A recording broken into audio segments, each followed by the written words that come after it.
ArcheAge brings in a ton of new content with Legends Return, SoulWorker presses the launch button in the West, Path of Exile sees what it's like to go Battle Royale, and Paladins' new champion is a frontline game changer.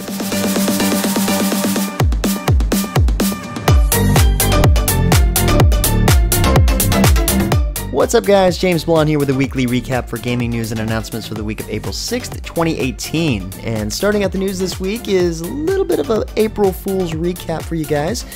There were definitely some lulls this year. I especially like the Origin PC trying to sell the Infinity side panel options on all of their awesome gaming desktops. I would definitely want to have one of these if I could, because some of these look pretty legit.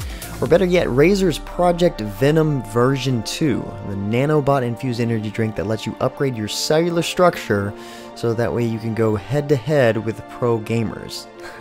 I can totally imagine if this was real in any way possible, some of these gamers would be a little bit too hardcore with it and probably end up like this.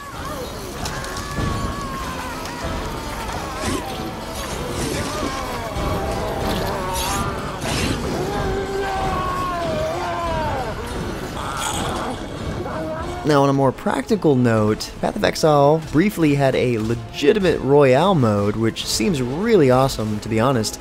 Now, the funny thing is, the way they mentioned this was by saying that they were going to drop the RPG genre altogether and go straight into Royale from now on. That's the silly part. I guess they figured, why not? Everybody else is doing it and succeeding, so why shouldn't we? Path of Exile, you are awesome, so, you know, just stay exactly how you are. Not to dive too much into the excitement, but there are plenty more April Fool's goodies from the industry compiled all together in a roundup page on MMOHuts.com, linked in the description below. You're going to want to check that out. Moving on to some real news, the South Korean game SoulWorker officially launches in the West this past week. SoulWorker is a free-to-play cooperative MMORPG packed to the brim with action where players fight in a post-apocalyptic world. Players can play as one of 4 classes and customize their battle style with personalized combos and abilities affected by a unique emotion system. Sounds pretty cool. With over 100 dungeons, epic PvP battles, and immersive cel-shaded animations, SoulWorker delivers a playable anime experience like none other. The game is available via direct download or Steam as of this past week and has a mostly positive user rating on Steam so far. Next up, as I mentioned on last week's recap, Terra Online made strides in delivering its acclaimed action-oriented combat straight to consoles this week. The transition only seems natural for a game with Terra's kind of combat, which is sure to feel right at home on a controller.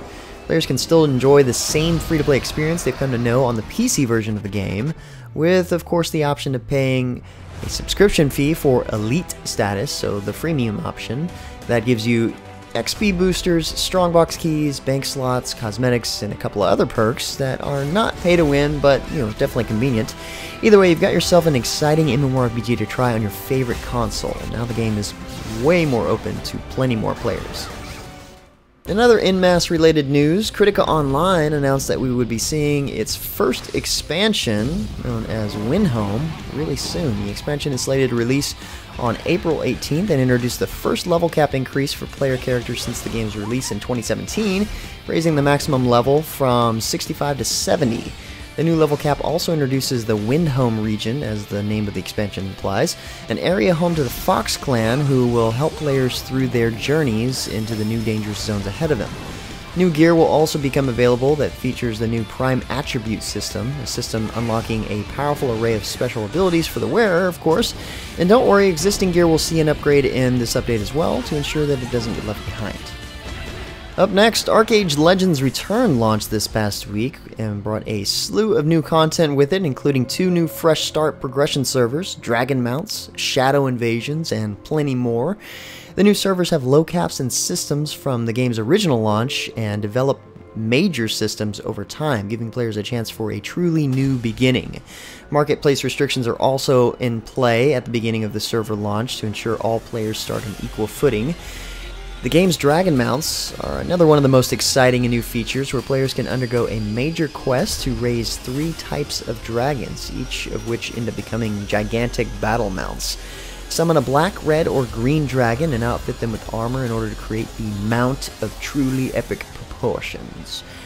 Shadow invasions are also something worth mentioning. These new Rift events occur when a world boss has been slain, where players are definitely going to have to work together in order to defeat the newfound threat. Succeed, and of course you're going to net yourself some rare materials and other worthwhile rewards. Star Trek fans have a reason to celebrate this week as well, as starting today, Star Trek Online players on PC can explore Season 14.5, the epilogue to the Zenkethi War. The mid-season update will grant captains access to the Renegade's Regret, which is a new episode centered around Zenkethi captain Neth Par, who recently sought political asylum on Deep Space Nine after betraying her own kind to help the Alliance. Players will also discover the Constable Specialization, a new addition to the Captain Specialization system dedicated to the universe's Peacekeepers. Could be cool. In a double dose of high-res updates, Smite received the Inner Demon Arena adventure, and Paladins prepares to make way for its newest champion, Khan. The Inner Demon Adventure is an alternate PvP arena mode that sees players taking on massive serpents and unleashing titans on the arena, which, I don't know, from the trailer here, it actually seems pretty awesome, especially since I recently decided to get back into Smite. Paladin's new champion, Khan, on the other hand, is going to be a new frontliner, a desperately underserved role in the game.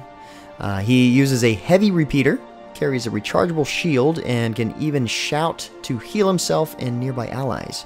He's got a stun that tosses enemies back behind him, so think Singe from League of Legends, and his ultimate allows him to pick up and knock back targets at a great distance.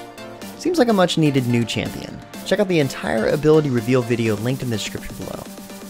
Only because everyone else is doing it, a new PvP mode is being introduced to Crossout by Gaijin Entertainment called, you guessed it, Battle Royale. 32 players are going to duke it out in the new Blood Rocks map, which is the largest Crossout location introduced so far. Besides being the last driver standing, of course, players will search for weapons and equipment to improve their starting vehicle with. The last man standing, of course, is going to be the winner and get all the best loot, but, you know, I can totally see this as a new way to progress quick and get a sick, massive, deadly rig for later on. Now, lastly, guys, I wanted to mention MMOHuts finally has a dedicated Twitch channel. They started it up last week with the return of Bakerman Brad, and plan to stream often with several different MMOHuts streamers along the way, featuring giveaways and special events and all kinds of stuff. As of right now, the set schedule is Monday, Tuesday, Wednesday from 11 a.m. to 3 p.m. Central Standard Time. Of course, they're going to expand on that.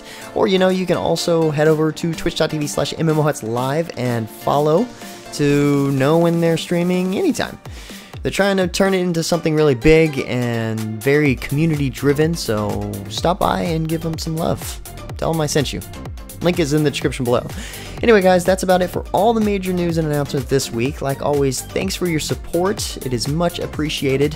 For more info on the news topics, check the links in the description below. Feel free to discuss the news or more news in the comments below. And don't forget to like, subscribe, and share this video. But until next time, guys, that's going to be it for me. I'm James Blonde. See you out there, gamers.